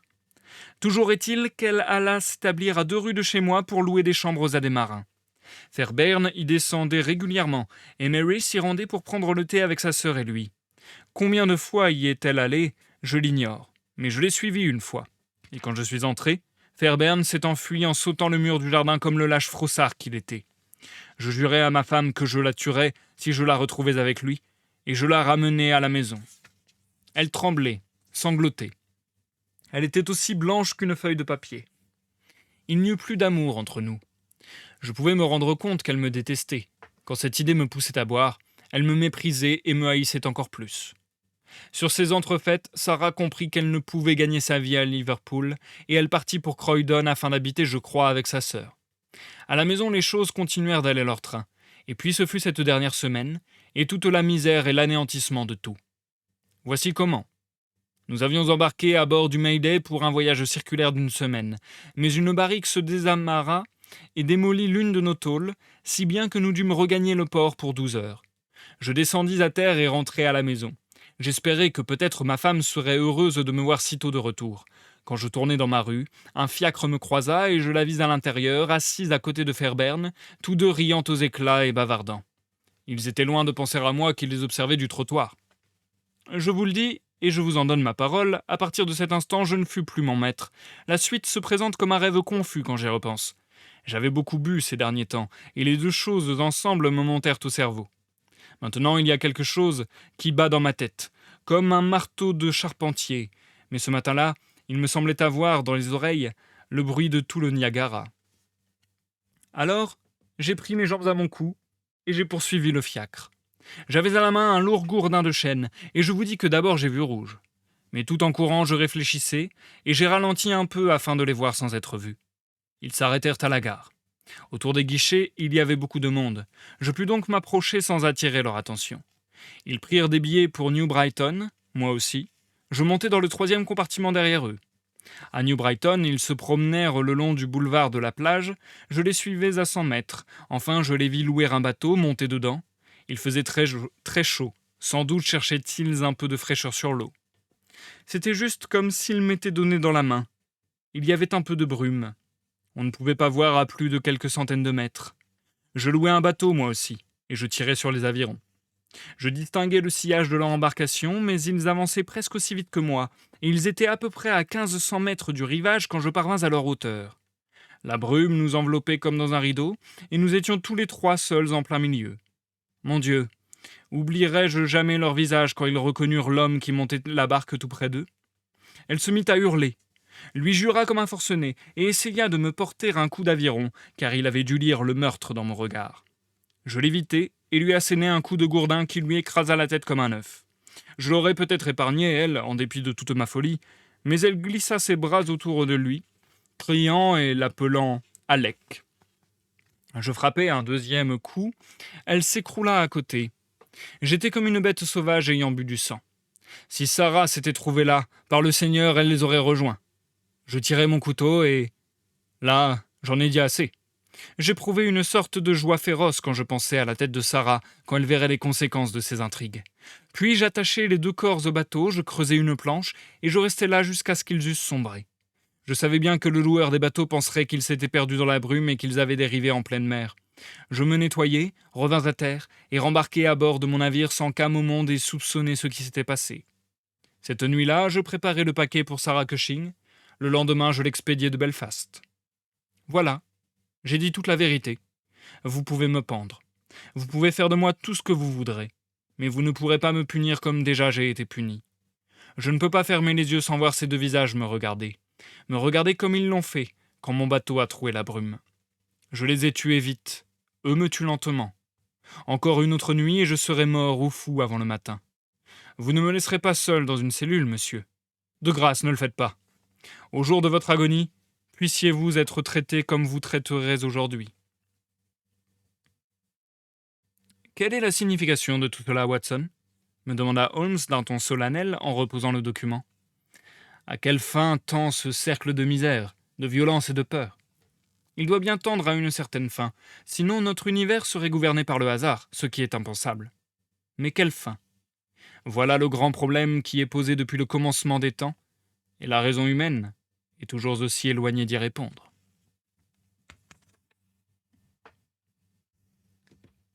Et c'est la fin de la nouvelle La boîte en carton. Ce sera donc également la fin du live pour aujourd'hui. Nous passons à l'outro.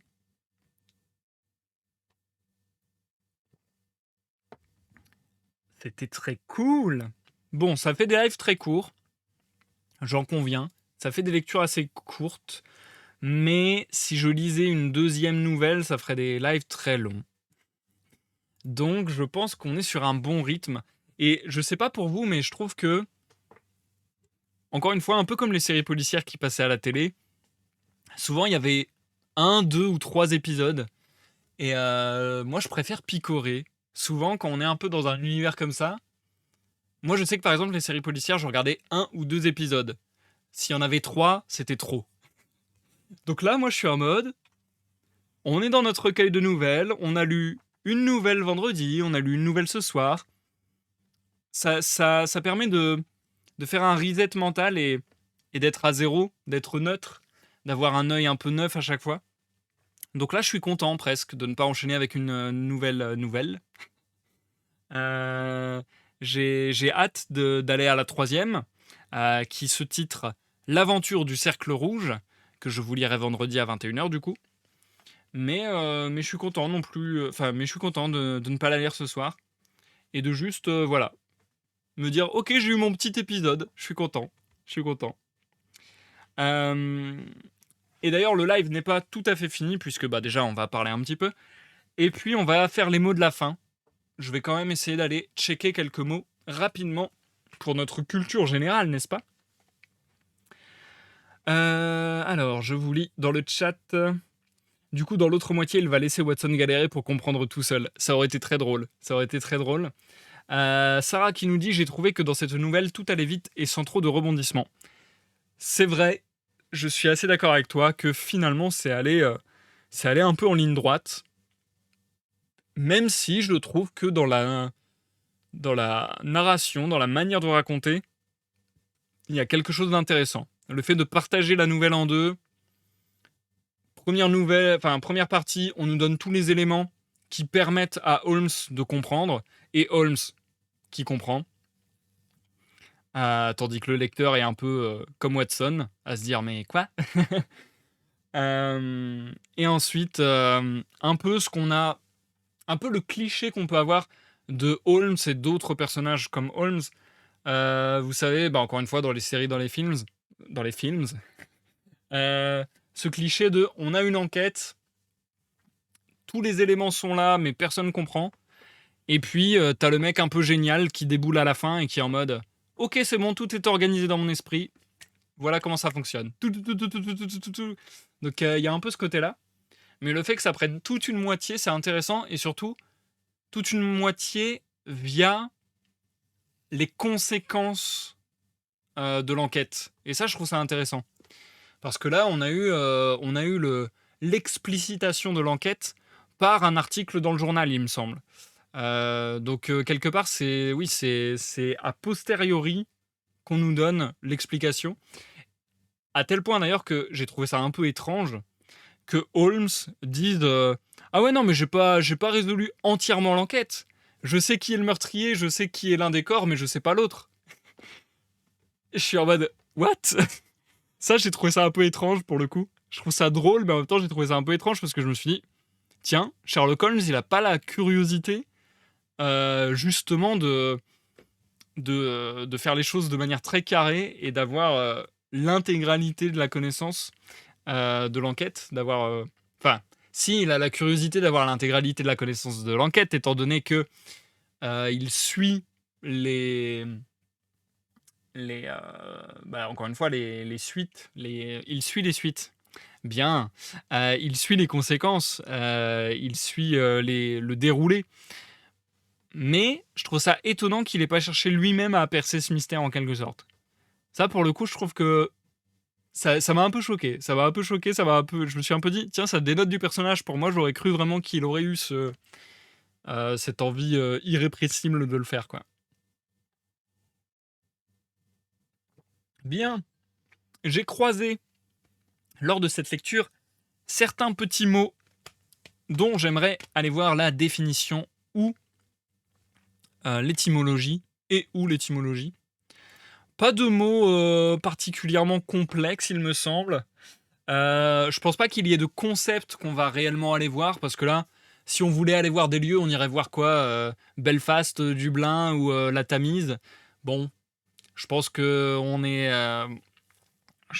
assez au jus sur tout ça.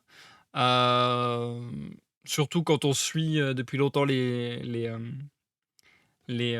histoires de Sherlock Holmes, n'est-ce pas? Mais il y a certains mots que je trouvais vachement intéressants. Il y a pas, encore une fois, il n'y a pas de concept là précisément. Je pense qu'ils vont nous prendre 10 minutes, 15 minutes, 20 minutes. Je pense que ça va aller très très vite. Mais moi, ça m'intéresse. Et comme je vous l'ai dit souvent, depuis que je suis petit, dès qu'il y a un mot que je comprends pas, je vais voir dans le dictionnaire. Je trouve que c'est un super pouvoir en vrai. J'adore ça, l'étymologie des mots. Et donc voilà, même s'il n'y a pas vraiment de concepts sur lesquels on va pouvoir élaborer ou de mots très complexes, il y a des mots qui m'intéressent quand même. Alors, il y avait quand même un mot que je connaissais pas, que je serais curieux d'aller voir, c'était lénifiante, je crois, un truc comme ça. Je pense que c'est le mot de vocabulaire dont j'ai vraiment aucune idée de ce qu'il veut dire. Et du coup, à bientôt, Sarah Drew, merci d'être passée, ça fait plaisir. Alors, il faut que je le retrouve, par contre, le mot, c'est terrible. Je crois que c'était lénifiante. C'est un moment, nanana, de sa voix lénifiante. D'une voix lénifiante. Ok. Là, pour le coup, lénifiante, je connais pas du tout. Ouais, c'est le mot de vocabulaire de l'œuvre que je n'avais pas. Je vais l'écrire dans le chat, comme ça va s'afficher sur mon live Twitch. Enfin, sur mon live Twitch. Vous comprenez ce que je veux dire. Comme ça va s'afficher sur mon écran et vous allez pouvoir le voir, même si vous êtes en rediff et tout, vous allez voir. Moi, je vais faire comme d'habitude, je vais aller dans le site Trésor de la langue française, parce que je trouve que c'est là qu'on a les meilleures définitions. Et je vais chercher lénifiant. Je connais pas du tout ce mot, je l'avais jamais croisé, je crois. Alors, lénifiant. Ah, ok.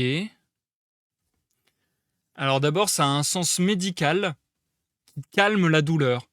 Synonyme d'adoucissant, balsamique, calmant, lénitif, qui est plus usuel. Bon, j'avais jamais entendu lénitif non plus, mais... et là, on nous donne comme exemple une pommade lénifiante, ouais.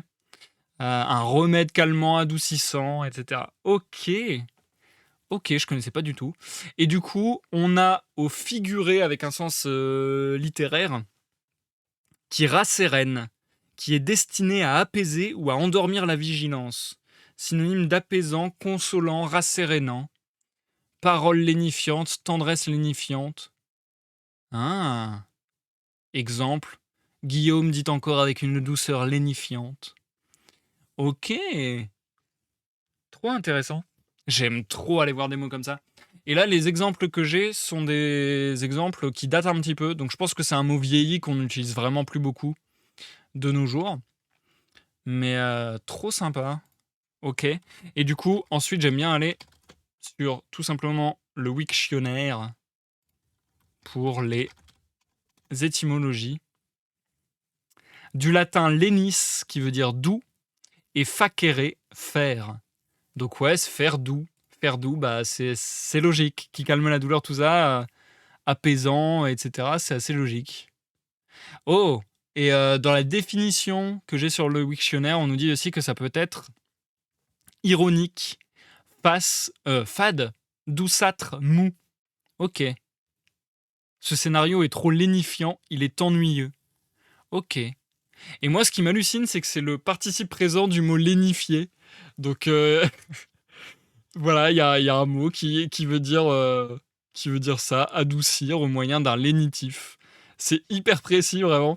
Mais je crois vraiment qu'à la base, c'est plutôt du domaine médical de ce que je vois.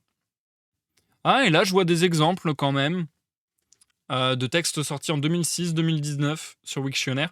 Donc quand même, c'est un mot encore employé. Ok, je suis assez étonné. Je trouve ça intéressant. Je crois pas qu'il y ait beaucoup d'autres mots dans cette œuvre que je ne connaissais point. Ah si, il y avait Tétière. Tétière que je voulais quand même aller voir. Hop. Tétière, c'était avec justement la madame que nos protagonistes sont allés voir. Oupsie. Voilà, c'est ça que je voulais. Tétière. Partie de la bride qui passe derrière les oreilles du cheval et qui soutient le mort. Ah oui, ok, c'est un truc hyper précis. Ah, je pense pas que c'était ça dans notre cas présent. Ça peut être aussi un petit bonnet de nourrisson, mais là c'est un sens assez vieilli. Ça peut être une garniture en guipure, crochet, filet ou mousseline brodée fixée au dossier d'un siège d'un divan à l'endroit où repose la tête. Oh, attendez, faut que je le revoie dans le contexte. Elle avait le visage placide de grands yeux doux, des cheveux grisonnants qui dessinaient une boucle sur chaque tempe. Une tétière était posée sur ses genoux. Sur un tabouret à côté de sa chaise, un panier débordé de soie de couleur. Bah, du coup, ça pourrait être le petit bonnet de nourrisson, si elle est en train d'en coudre un, ou je sais pas comment on pourrait dire ça, d'en fabriquer un en tout cas. Ça pourrait aussi être la garniture en guipure, crochet, filet ou mousseline brodée. En tout cas, c'est compliqué là, je vous avoue. Mais ça peut aussi être un terme de marine, et du coup, c'est intéressant étant donné que là, les protagonistes avaient un lien au monde de la marine. Donc ça pouvait être aussi ça potentiellement. Ça peut être la partie supérieure d'une voile carrée, la ralingue supérieure qui s'applique contre la vergue. Aïe aïe aïe, on adore les définitions qui nous embrouillent encore plus. Platine étroite et mince d'une serrure qui s'encastre dans l'épaisseur de la porte et au travers de laquelle passe le ou les pennes. Ouah. Et garniture placée en tête des pages lors de l'imposition d'une forme. Bon, ok, c'est hyper compliqué. Euh, J'ai l'impression que le terme le plus usuel quand même, ça serait plutôt la partie de voile et le bonnet, de ce que je vois un peu dans les exemples que j'ai sous les yeux. Et du coup, sur l'origine, sur l'étymologie de ce mot, dérivé de tête avec le suffixe hier, voire l'ancien français testier de tête et la forme masculine tétier, rameur de tête. Ouais, ok. Ça paraît assez logique. Partie supérieure de la bride, ouais, ok. Ah, c'est sympa ça. Bah là, je vois une photo. Oh, mais je vois plusieurs photos, mais c'est super intéressant. Je vois plusieurs photos qui m'éclairent un peu. Donc, je vais essayer de vous le décrire parce que je vais pas pouvoir vous montrer là. Si ça passe sur la tête du cheval, etc., c'est vraiment la pièce d'armure qui est sur le cheval, je crois, au niveau de sa tête. Si c'est une pièce de dentelle de broderie que l'on place au haut du dossier d'un fauteuil et sur lequel vient s'appuyer la tête, et ben là, pensez au siège dans les avions. Il y a des fois un petit morceau de tissu comme ça sur le siège et c'est ça la tétière en fait. Ça peut être le chevet d'un lit, ça peut être la petite coiffe de toile que l'on mettait au nouveau-né. Et là, j'ai une représentation d'un tableau avec ouais, un bébé qui a une sorte de capuchon, quoi. Ok, ok, ben je vois un peu ce que ça peut être du coup. Mais en fait, ça peut être des tas de choses, parce que ça peut être aussi un mot dans l'imprimerie, dans la serrurerie, comme je disais tout à l'heure.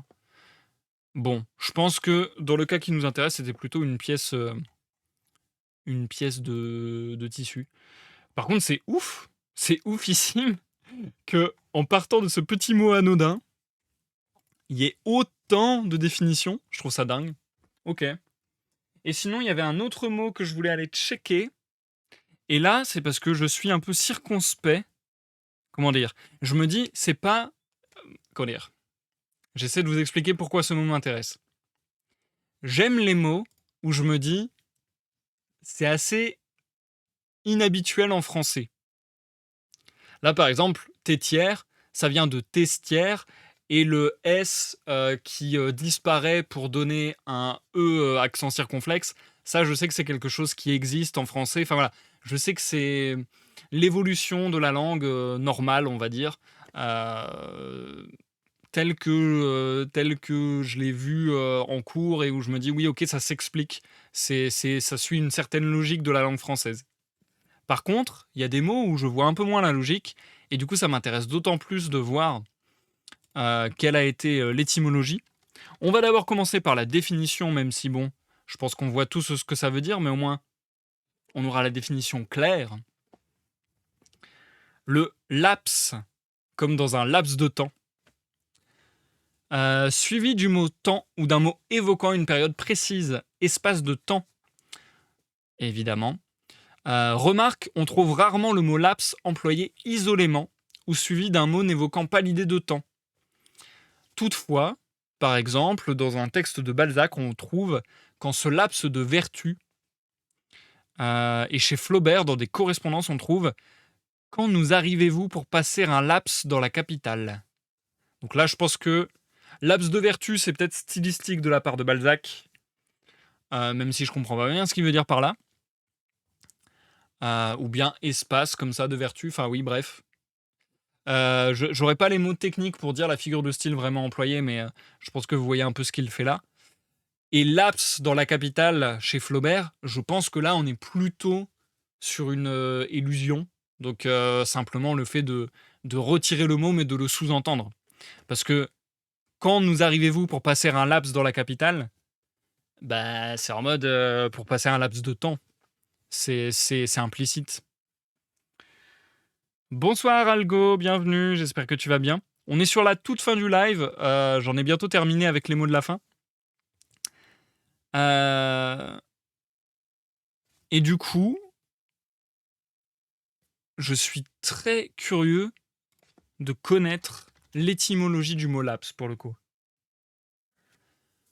Ouah, ok, c'est très intéressant, je trouve.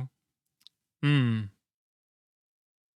Mais là, du coup, je risque de chercher une infinité de temps parce que j'adore faire ça. Le truc qui est embêtant aussi avec la connaissance que nous permet d'avoir Internet, c'est qu'on peut se perdre. Et là, moi, j'ai envie de cliquer sur tous les liens de toutes les pages que je vois pour essayer de fouiller. Donc du coup, sur l'étymologie du mot laps, ça nous dit du latin lapsus, qui signifie chute ou glissement. Alors du coup, comment un mot qui signifie chute ou glissement est devenu un espace de temps? Je comprends pas bien. Je comprends pas bien comment ce mot a pu prendre ce sens. Mais du coup, ça me donne envie de cliquer sur lapsus, parce qu'en plus, un lapsus en français, on voit bien ce que ça peut être. Des verbales de labor, glisser, tomber, dérivé de lapsum. Ah ouais, mais waouh, ça peut être tellement de choses. Ok. Glissade, glissement, écoulement. Ok. J'ai... Ça peut être faux pas, erreur, faute, du coup, lapsus. Vraiment, je comprends pas trop comment on en est parti de cette étymologie pour en arriver à la définition moderne du mot laps. Je trouve ça très étonnant. En général, une étymologie quand même est assez éclairante, je trouve. Là, il y a un mystère. Euh, je tente une dernière recherche et puis sinon, je m'arrêterai là parce que je trouve pas plus. Euh, Ouais, non. Écoulement, chute, s'écouler. J'ai pas plus que ça. J'ai pas plus que ça. Bon, bah. Écoutez, je suis très surpris, mais intéressant. On n'a pas toujours les réponses. Euh, mhm. Ah non, ça c'est un. Ok, ça c'est un synonyme. Je me disais. Enfin, un homonyme plutôt. Je me disais, je comprends pas là. Oh, attendez. J'ai peut-être davantage. Au XIVe siècle, emprunté. Enfin, j'imagine que c'est les premières sources qu'on a du mot. XIVe siècle, emprunté du latin lapsus, chute glissement et en particulier course des astres, écoulement de l'eau. Ah! Ah! Et du coup, ça prend du sens. Parce que chute, glissement, ça va dans la même idée que le mouvement de la course des astres ou l'écoulement de l'eau. Et pour le coup, l'écoulement de l'eau ou la course des astres, ça peut servir de, de montre. Ça peut servir de mesure de temps. Et du coup, là, ça prend du sens. Ah, c'est grave intéressant. Je trouve ça trop stylé. Ok. Bon, c'est pas hyper facile à saisir. Et ça sera pas hyper facile d'en faire l'explication au dîner pour se la péter devant ses convives. Mais j'ai trouvé ça très intéressant. Ok. Bon, bah voilà, c'est tout.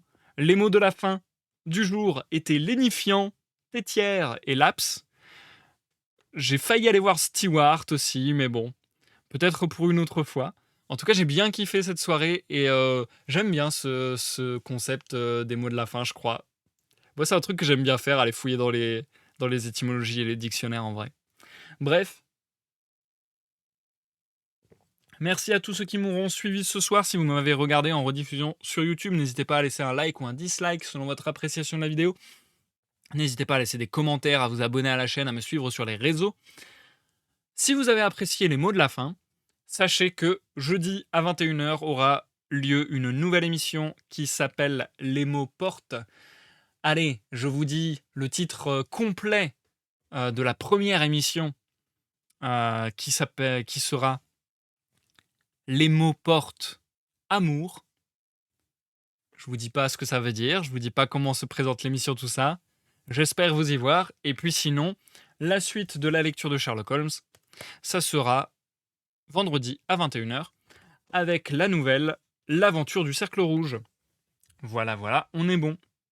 L'heure et les saisons sont réglées en fonction du tour de la Terre autour du Soleil et autour d'elle-même. Du coup, je vois ce que tu veux dire avec le lien temps et astre. Bah oui, voilà, les astres, ça permet des mesures de temps à la base. Également. Bien. Je vous souhaite une bonne soirée, Algo, Chamast. Merci Sarah Drew d'être passée. Bonne soirée Miss Perrine. Bonne soirée à tous ceux dans l'ombre du chat et à ceux qui me regardent en rediffusion sur YouTube. Je vous salue également. Bonne semaine à tous et à très vite pour la suite. Bye bye, des bisous et tchou.